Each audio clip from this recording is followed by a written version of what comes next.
होती थी, मैं सिर्फ रील्स में।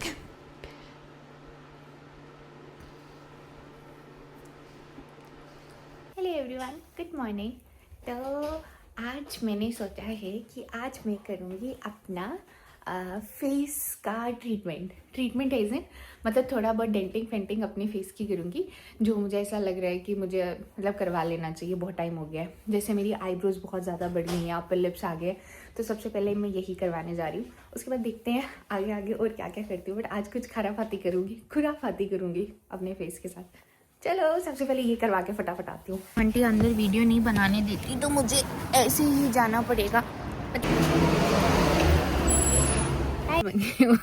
वैक्सिंग कराने के बाद मेरा ये हाल हो जाता है। बट ये आईब्रोज और ये ऐसे एकदम ये बंदर का मुंह पिछवाड़ा लग रहा है। एकदम लाल लाल हो गया। तो बस ये अभी थोड़ा सा इसको मैं घर जाके आइसिंग करूँगी, फिर ये थोड़ा सा बैठ जाएगा। फिर अभी मैं थोड़ा सा भी अपने मुंह पे क्लीन अप वगैरह करूँगी। यार वो बहुत पैसे लेते हैं, हर बार इतने नहीं दिए जाते। वैसे मैं कराती हूँ कभी कभी 2 महीने में एक बार, जब मुझे ऐसा लगे कि हाँ ठीक है थोड़ा सा मेरे को नहीं इतना चुभ रहा है ये $60-70। बट जब मुझे ऐसा लगता है कि नहीं मुझे नहीं खर्चने हैं, फिर मैं घर पे ही अपना वो करती हूँ। तो आज घर पे करने का सेशन है, तो चलो अभी घर जाके करते हैं, ठीक है।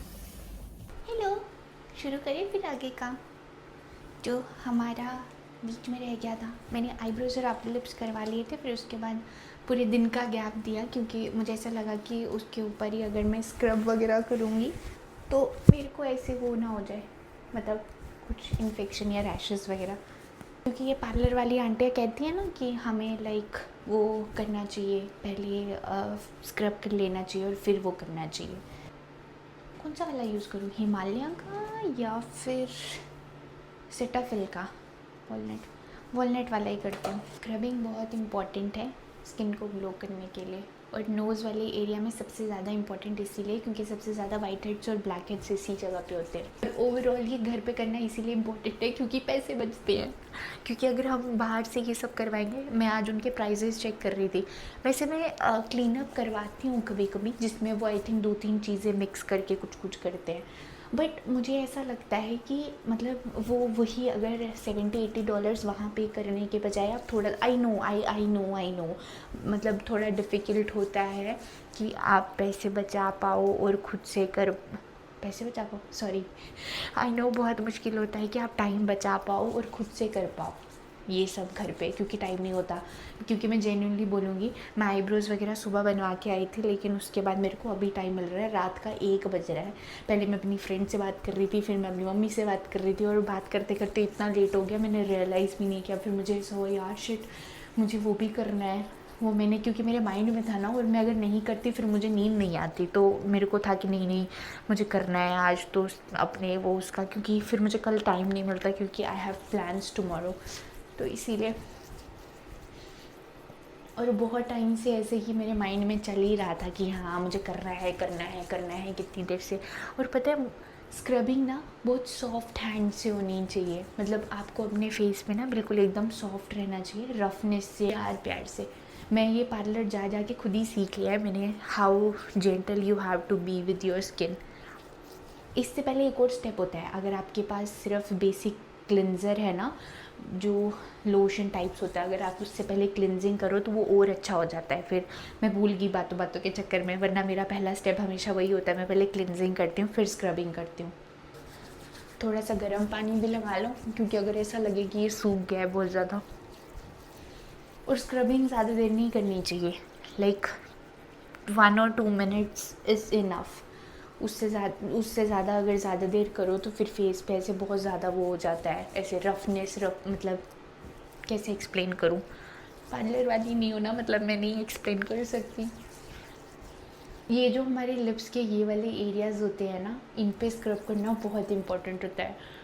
वैसे लिप स्क्रब भी मिलता है, अगर आपके पास पैसे हैं वो भी ले सकते हो। मेरे पास डबल पैसे खर्च करने के लिए पैसे नहीं है, तो मैं एक ही से काम चलाती हूँ। इसलिए मैं जब भी स्क्रबिंग करती हूँ, मैं सबसे ज़्यादा ये नोज़ वाले एरिया पे, लिप्स वाले एरिया पे, ये चिन वाले एरिया पे, क्योंकि मुझे यहाँ पे सबसे ज़्यादा वाइट हेड्स बनते हैं, यहाँ पे सबसे ज़्यादा ब्लैक हेड्स बनते हैं, और ये छोटे छोटे से वो पता नहीं इनबिल्ट ही पिम्पल्स होते हैं, वो वाले बनते हैं।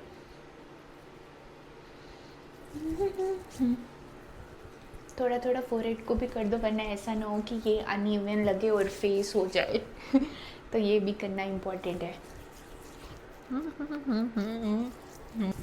और थोड़ा थोड़ा गर्दन पे भी हाथ घुमा दो, क्योंकि उसके साथ भी नाइंसाफ़ी नहीं होनी चाहिए। मैं थोड़ा सा अपने कान को हील करती हूँ और उसके बाद खुद ही उसकी बैंड बजा देती हूँ। फिर 4-5 दिन तक वो मुझे फिर बहुत ज़्यादा दर्द करता है। फेस को बहुत अच्छे से सुखा दिया, ठीक है, हो गया, अच्छे से हो गया। वैसे ये पिंपल निकला है, इसका ध्यान रखना पड़ेगा। एलोवेरा ये भी ख़त्म होने वाली है। आ ला ला ला ला ला। यार मैं ना अभी तक ये क्रैक नहीं कर पाई हूँ कि हम YouTube पे अगर सॉन्ग्स भी बजाते रहें, उसके साथ साथ ही अगर हम अपना व्लॉग बनाएं, क्योंकि कॉपीराइट क्लेम आ जाता है यार। अगर किसी को पता है कि वो कैसे करते हैं, प्लीज़ मुझे बताना ना, कि क्योंकि बीच में ऐसी बहुत सारी क्लिप्स होती हैं जिनमें हम कुछ बोल नहीं रहे होते, तो मुझे वो चीज़ अपनी ऑडियंस के लिए एंगेजिंग बनानी है। तो आई वांट कि उसमें मैं कुछ थोड़ा सा मतलब बेसिक म्यूज़िक, कुछ तो टिंग टिंग कुछ तो ऐड कर पाऊँ। तो उसके लिए अगर कोई आइडियाज़ दे सकता है, कोई हेल्प कर सकता है, तो please do let me know, I will try that. औजार पकड़ लिया,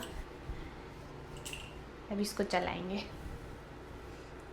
अपनी ये हेयर लाइन निकाल लो जितनी सी आपको चाहिए, और बाकी में धीरे धीरे अपना उस तरह चलाते रहो।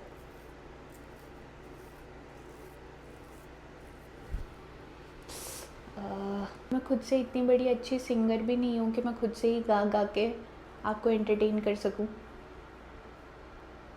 पता है मैंने जब लास्ट टाइम ये वाली वीडियो बनाई थी ना, ये वाली जब मैंने बहुत छोटी सी वीडियो ही बनाई थी शॉर्ट्स में ऐसे करके, तो ना मेरे को औरों ने तो किसी ने नहीं पूछा, मेरे खुद के ही जान पहचान वाले इतने सारे लोगों ने मुझसे पूछ लिया, यार तू वो कैसे करती है, क्यों करती है, अब उससे अच्छा होता है क्या, क्या डिफरेंस आता है, how you use that and all. मुझे बहुत अच्छा लगा था। तो उससे ना मेरे को एक चीज़ पता चल गई कि हम कुछ भी बनाएं, हमें ऐसा लगता है कि शायद कोई नहीं देख रहा होगा, लेकिन there are people who are watching us. और हमारे देखने से इवन हमारे खुद के फ्रेंड्स वो बहुत सारी चीज़ें उससे सीखते हैं, उनको नहीं पता होता है, उनके लिए वो पहली बार ही न्यू होती है जो हमारे लिए होती है। तो it's good, do whatever you are doing it motivational और इंस्पिरेशनल फॉर समबडी और इंटरेस्टिंग फॉर समबडी। ज़रूरी नहीं है कि तुम्हें हर बारी कुछ अच्छा ही प्रेजेंट करना है, कभी कभी तुम्हारा जो भी क्रिंज जो भी चल रहा है वो भी लोगों को पसंद आ सकता है। तो जस्ट डू इट, करते रहो, रुको मत, बस जस्ट कंटिन्यू इट। ये इसको थोड़ा सा साफ़ करते हैं और फिर अपनी फाइनल मोस्ट इम्पॉर्टेंट चीज़ लगाते हैं, जो मैं ज़्यादा बार यूज़ नहीं करती, सिर्फ महीने में 2 बार, या कभी कभी अगर कुछ स्पेशल है, अगर अपने फेस को थोड़ा सा ग्लो अप देना है तो 3 बार भी कर लेती हूँ। क्योंकि मैंने कहीं पे तो ऐसा सुना था या पढ़ा था कि हमें ज़्यादा बार फेस मास्क यूज़ नहीं करना चाहिए। कुछ लोग वैसे हर दिन करते हैं, इट डिपेंड है, I don't know you can see the difference और नॉट, बट ये देखो बिफ़ोर और ये देखो आफ्टर। मैंने शीट मास्क नहीं अप्लाई किया है, मतलब मेरे को जब से मैंने ये चीज़ क्रैक कर लिया ना कि रेज़र से आपके फेस की डलनेस और टायर्डनेस सारी उतर जाती है। This is the best thing you can do for you. No time नहीं होता, बट थोड़ा सा खुद के लिए टाइम निकाल लिया करो गर्ल्स। चलो अब शीट मास्क लगाते हैं। थोड़ा सा वैसे पहले फेस को ड्राई कर लेती हूँ। यार ये कोरियंस का ये कोलेजन वाला शीट मास्क होता है ना भाई, ये ना मैजिकल है। पता है मैं ना जब इंडिया में होती थी, मैं सिर्फ रील्स में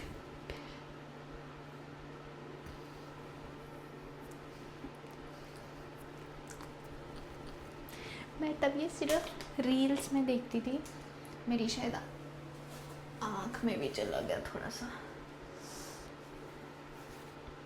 मैं सिर्फ रील्स में देखती थी कि भाई ये ऐसे लगाओ और फिर उसके बाद ये ऐसे पूरा सूख जाता है, इसको ओवरनाइट रखो फेस पे।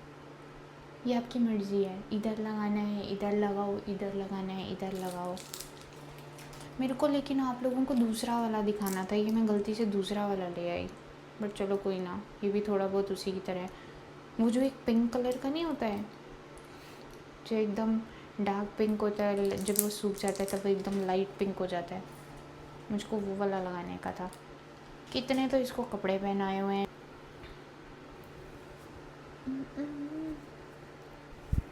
और ये हमने लगा दी।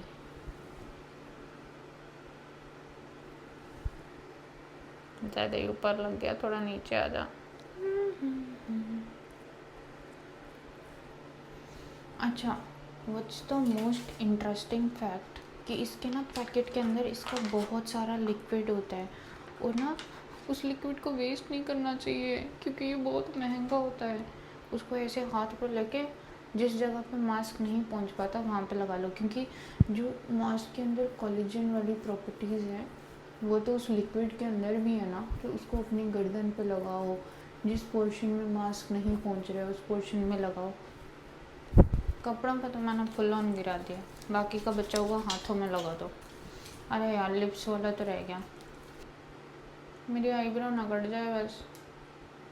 हाँ, कट होने के बाद ये यहाँ से बस बैठ जाता है, वरना ये यहाँ से खड़ा ही रहता है। फिर यहाँ वाले एरिया को अच्छे से शीट मास्क की एनर्जी नहीं मिलती।